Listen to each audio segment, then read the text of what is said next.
Okay, so we're going to go over a question on algebra, and the question is asking us to simplify the fraction of a squared by x squared minus b squared times y squared over ax plus by.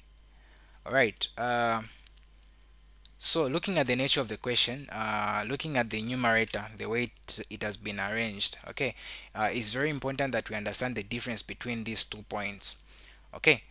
So when you have let's say you have a squared, positive or negative, or plus or minus b squared, as well as open bracket a plus or minus b we close squared. So these two are very different. If we don't understand how they are different, we are going to get everything wrong here. All right. So looking at the top part, or rather this one. So if you are given, let's say if you're given a squared plus b squared. This can also be written as a plus b. You close, you open, then a minus b. So what you need to understand when you reach this stage is that you need to make sure that what you're going to get when you expand this is the same thing as what is right here. Okay, so let's try to do the multiplication there. So a times a, that will give us a squared. Okay, then a times negative b, that will give us minus ab. Then positive b by positive a, that will give us plus ab. That's a positive ab.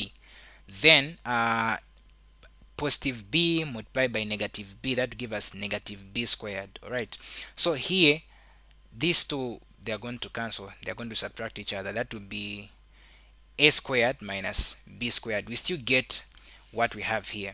So that's why I said it's very important that we understand what we do for us to do the expansion, because these two are very different. For this one, for the bottom one, if you have been given a plus b, then you put a square like that. This can also be written as a plus b. You close, you open again, a plus b, like that. So what this means is that you're just writing this one the way it is twice. Okay, it's more like you have x squared. This is equals to x times x, like that. You're just writing the way x is twice. All right, so regardless whether it is a negative here or a positive here, you're still going to use the same arrangement. If it was a negative, you're going to have a minus b, like that. But for this one, if it was a negative, where you have a minus b, you have a squared like that. What you're going to have is what is a minus b itself. Then this side you have what, a plus b, like that. So it's very important that we understand that arrangement. Okay, so that will really help us uh, to answer some questions on algebra very easily. So what we do in this case is that we need to expand the numerator. Okay, we need to expand the numerator. So as the question says, we need to simplify it. So what we need to do here is that we need to expand the numerator. So this is more like open bracket. We say we can also write it as open bracket here. What you're going to have is a x minus by.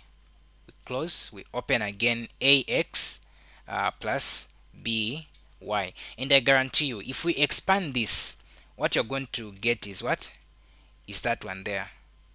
Okay, I don't know whether someone really call it expanding or simplifying, but if you multiply out everything, what we have here, what you're going to get is what we have there as what, as the numerator. All right, so reaching this stage, remember to say on the denominator we still have ax plus by, and this part here and this part are the same, so they go out, and what you remain with is what is ax minus by. So this is the answer. This is the simplified version of what, the simplified version of that. But again, maybe someone would also be confused, say, okay, now why are they canceling out? So keep in mind, if I have, let's say if I have something like xy divided by x, here I'm able to cancel out, because what is the relationship between x and y is a multiplication relationship. But if I have x plus y, or let me say x plus or minus y divided by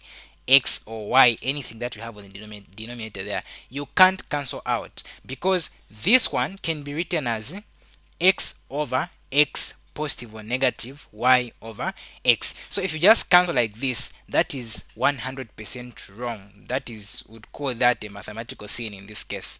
Okay, so that's how basically you go about simplifying such an algebraic question. And thank you very much for watching.